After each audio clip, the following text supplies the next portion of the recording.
வருவாய் கோட்டாட்சியர் தலைமையில் விநாயகர் சதுர்த்தி விழா ஆலோசனை கூட்டம் நடைபெற்றது.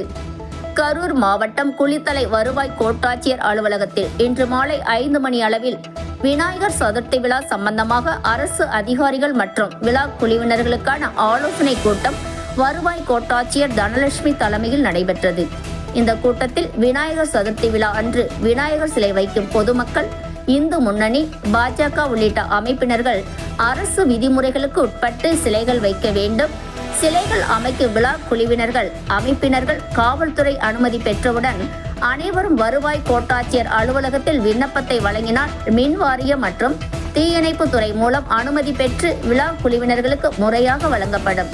இந்த வாய்ப்பினை விழா குழுவினர்கள், அமைப்பினர்கள் பயன்படுத்திக் கொண்டு விநாயகர் சதுர்த்தி விழா அமைதியாகவும் சிறப்பாகவும் மாவட்ட நிர்வாகத்திற்கு நற்பெயர் எடுக்கும் வகையில் அனைவரும் விநாயகர் சதுர்த்தி விழாவை கொண்டாட வேண்டும்.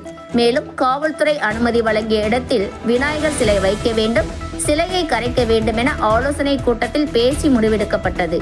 காவல்துறை சார்பில் குளித்தலை காவல்துறை கண்காணிப்பாளர் செந்தில்குமார் அவர்கள் விநாயகர் சிலை வைக்கும் விழா குழுவினர்கள், அமைப்பினர்கள் 8ஆம் தேதி மதியம் 12:30 மணி அளவில் சிலைகளை கரைக்க ஏற்பாடு செய்ய வேண்டும் என கேட்டுக்கொண்டார்.